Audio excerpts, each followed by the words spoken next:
and welcome to Easy Teachers Assistant. In this video, we're going to talk about the assessment sheet and how to use it. The assessment sheet is the heart of the whole application. Most of the sheets in this application depend on the assessment sheet for data to be presented. The application is made up of 9 different subjects, and if you want to track the subject, I would like you to use these codes here. It's called the subject codes. We have term 1, subject 1, and we have 3 terms in this application. So this is first term, as you see here, and we have the second term here, and also we have the third term here. So the application is built to cover the 3 terms for 9 different subjects. So if you come down here, you see that we have term 1 subject 9, term 2 subject 9, and of course like that. So what we're going to do is just we're going to enter information for each term and each subject.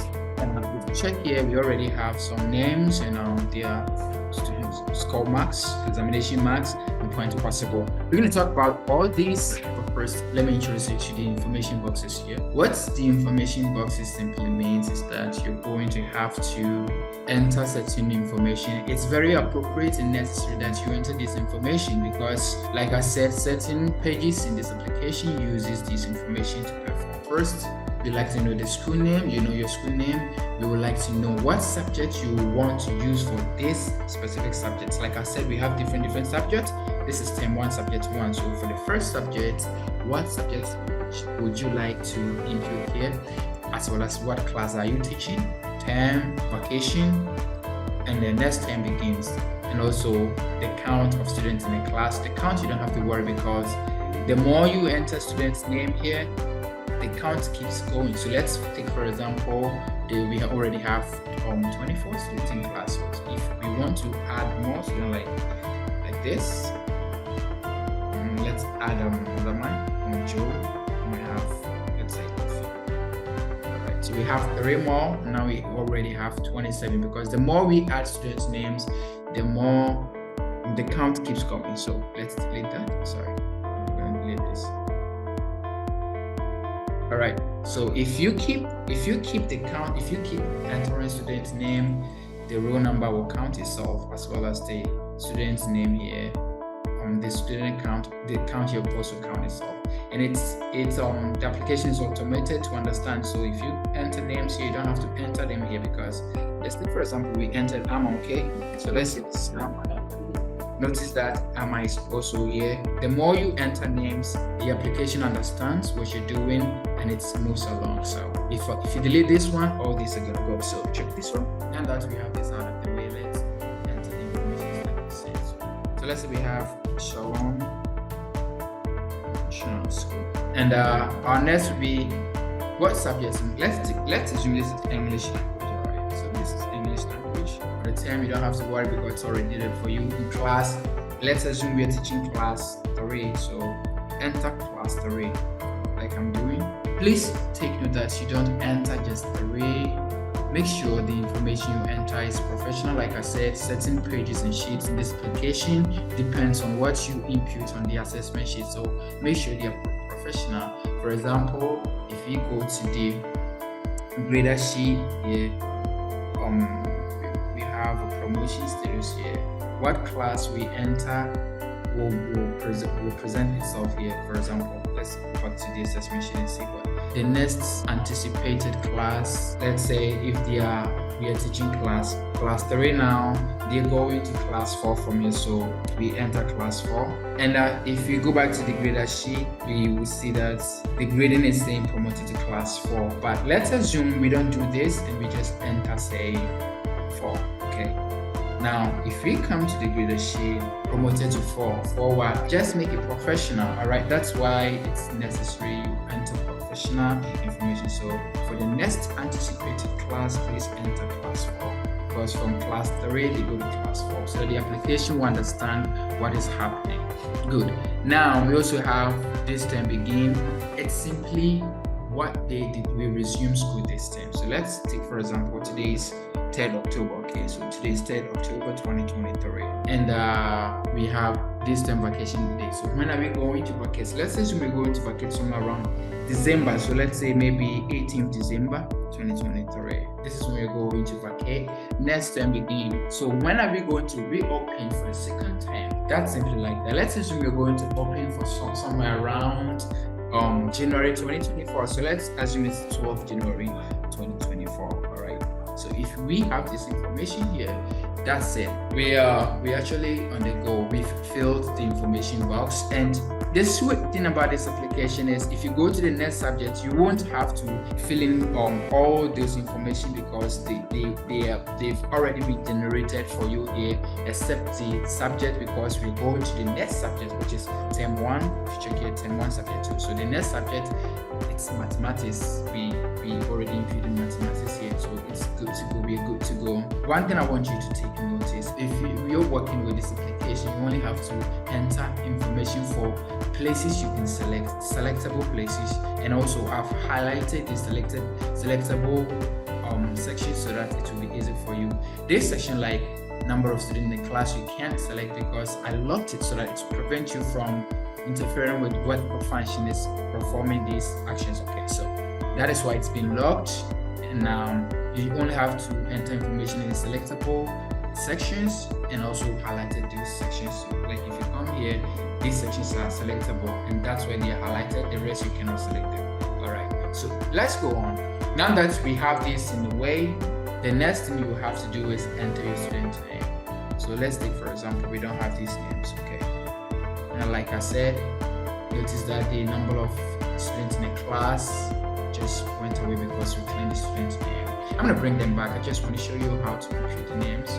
Let's check here, it's also not there. And also if you check here, the names are not here because all the names are automated to understand what you do here. So the moment you do them here, that's great. You don't have to work, you don't have to do anything again. All right, so let's go on. So let's take, for example, we have Shalom in the class, we have Kofi in the class, so we have Kofi in the class, we have Martin in the class, we have Amma in the class, and it keeps going. If we keep going like that, notice that the count keeps going, and whatever name we have also keeps appearing here, and as well as across the application.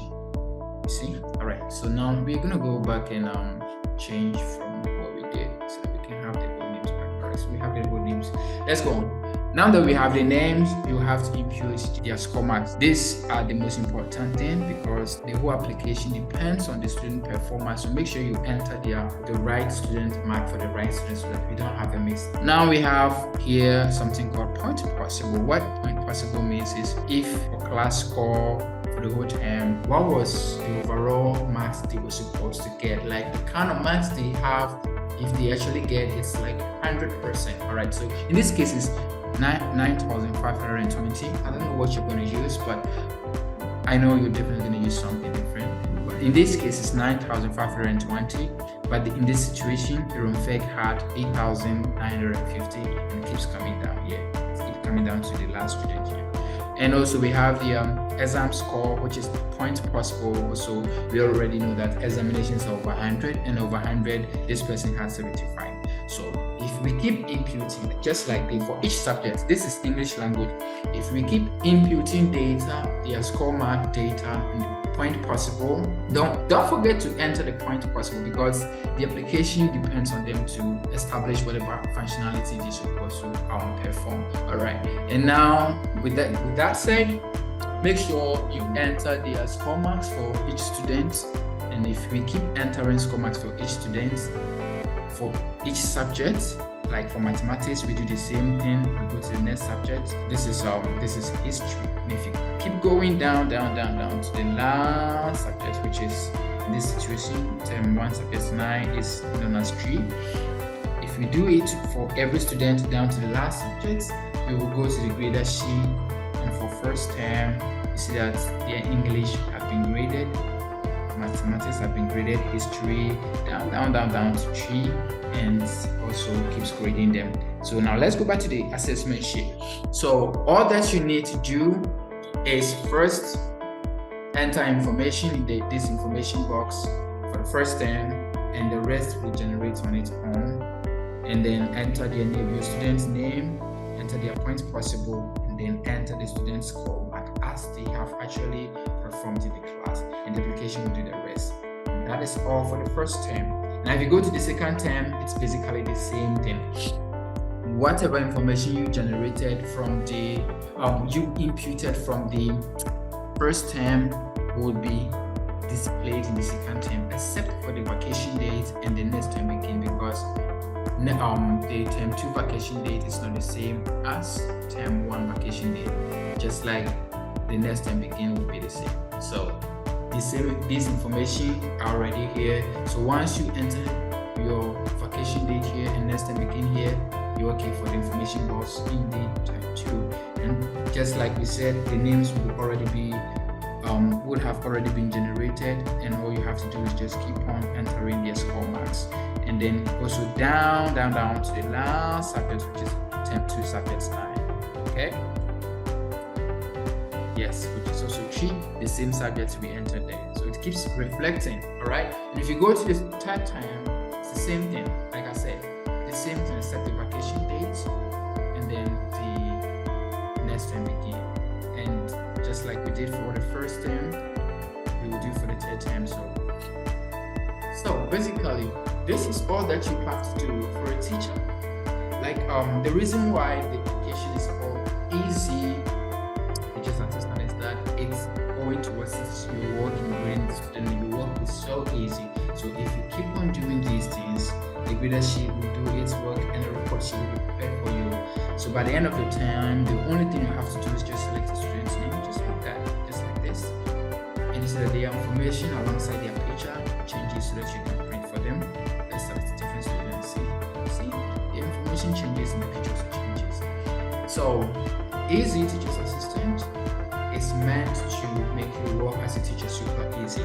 Now, to recap everything for the assessment sheet, make sure you keep track of the subject code here so that you don't impute the wrong subject's score mark for another subject. All right, now also make sure you fill the information for the first box, which will do most of the work for you, then enter student's name and their score marks.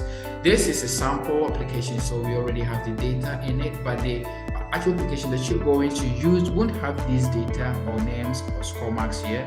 It will only be plain for you to start using it. So if you get your application, if you get a copy of the application, all you have to do is just start imputing information and score marks for the student, and then the application will do the rest for you. This is all for the assessment sheet. If you do have any questions, please do not hesitate to reach out to me using my information here. I have my WhatsApp number here, my Facebook page, my LinkedIn. I will respond to you as soon as I get your test or email, and I also really respond to my email within 24 hours. Okay, so I would love to hear from you. For now, I wish you all the best and good luck.